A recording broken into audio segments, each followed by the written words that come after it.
तोभ्यं नमः श्रीभुवनाधिहराय नाथ। तोभ्यं नमः क्षितितलामले भूषणाय। तोभ्यं नमः श्रीजगत परमेश्वराय। तोभ्यं नमो जिनभवदधि शोषणाय। तप सेवा संयम और शांति से बने स्वयं मुक्ति का द्वार। आत्मचर्या आत्म साधना उत्तम था जिनका आचार। निर्मल मन और पावनता में सरल सात्य सहज व्यवहार। ऐसे गुरुदेव हेम कुमार को मेरा वंदन बारंबार। ऐसे गुरु ने हेम कुमार के बोलो सारे जय जय का। तपाचार्य सद्गुरुवर्या श्री हेम कुमार जी महाराज सावे की शासन ज्योतिओं प्रवर्तने डॉक्टर श्री रवि रश्मि जी महाराज सावे की।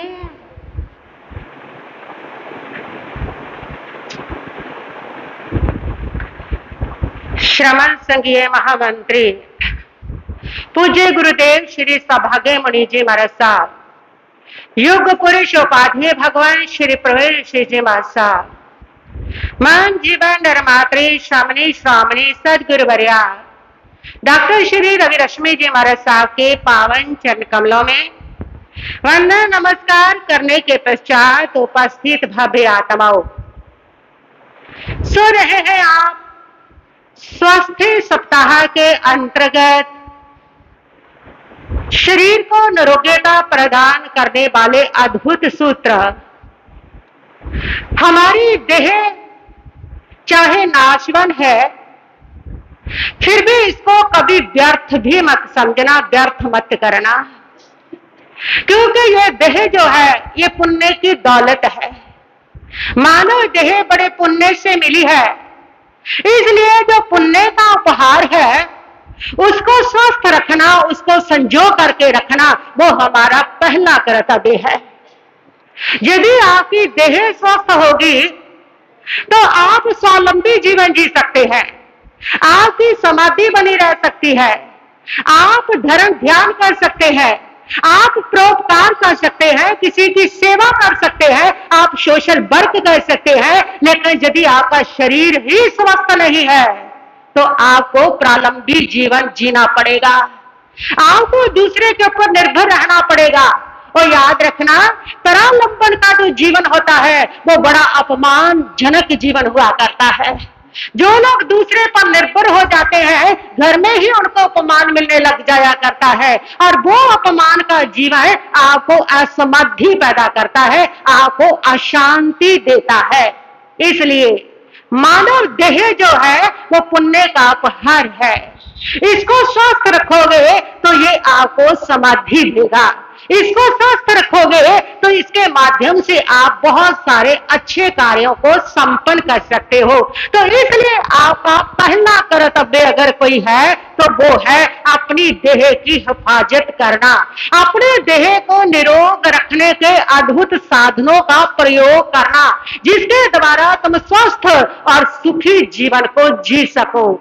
ये देह यो भी आपका सहयोगी है, आपका नौकर है, जैसा आप इसको चलाना चाहो चलता है, जैसा आप काम करवाना चाहो ये काम करता है, जो जो आप इससे चाहते हो वो करता है। या ये आपका इतना सहयोगी है तो आपका भी फर्ज बनता है कि आप भी इसका क्या करें, सहयोग करें।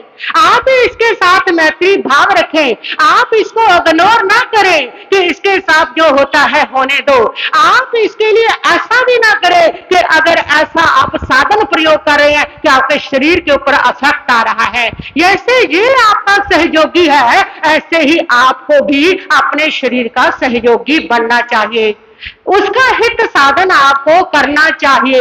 और शरीर का किया हुआ हित साधन ये आपसे आत्म साधन कराएगा। शरीर मंदिर है परमात्मा का। बाहर जिस मंदिर में परमात्मा की प्रतिमा विराजमान होती है हम उसको मंदिर कहते हैं, उसकी पवित्रता का ध्यान रखते हैं, उसकी स्वच्छता का ध्यान रखते हैं, उसकी शुद्धता का ध्यान रखते हैं। तो ये जो आपकी देह है ये भी आपके आत्मदेव का मंदिर है, इसमें आपके आत्मदेव बैठे हुए हैं। इसलिए अपनी देह को पवित्र रखना, इसलिए अपनी देह को स्वस्थ रखना वो आत्मदेव की पूजा है। जिसमें आत्मदेव का निवास है उसको पवित्र रखना हमारा पहला कर्तव्य है। इसलिए आपको सोचना चाहिए कि आपको क्या खाना है, क्या नहीं खाना, क्या भक्ष्य है, क्या अभक्ष्य है, क्या हितकर है, क्या अहितकर है। जो आपकी देह के लिए अहितकर है वो आपकी आत्मा के लिए भी अहितकर है। अगर आप अशुद्ध भोजन कर रहे हो तो भीतर बैठे हुए परमात्मा का अपमान कर रहे हो, क्योंकि परमात्मा को शुद्धता ही चढ़ाई जा सकती है। आपके भीतर जो परमात्मा बैठे हैं, जिस समय आप अशुद्ध खाते हो, व्यसन करते हो, जर्दा खाते हो और उसके साथ साथ अफीम सिगरेट जो भी है वो अगर आप खाते हो, मांसाहार जो लोग करते हैं वो भीतर बैठे हुए उस परमात्मा को अपवित्र करते हैं, अशुद्ध करते हैं, वो इस मंदिर की मर्यादा को भंग करते हैं। ये आपको देह का मंदिर मिला है, ये भीतर बैठे परमात्मा का वो परम मंदिर है जिसकी शुद्धता का ध्यान रखना, जिसकी पवित्रता का ध्यान रखना आपका पहला कर्तव्य है, पहला फर्ज है।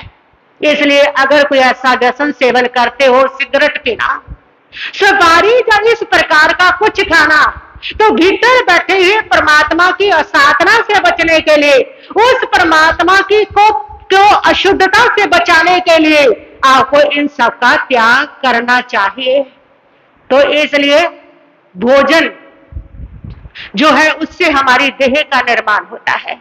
आहार का बहुत गहरा संबंध है हमारे शरीर के साथ, हमारे मन के साथ, हमारी आत्मा के साथ बहुत गहरा संबंध है।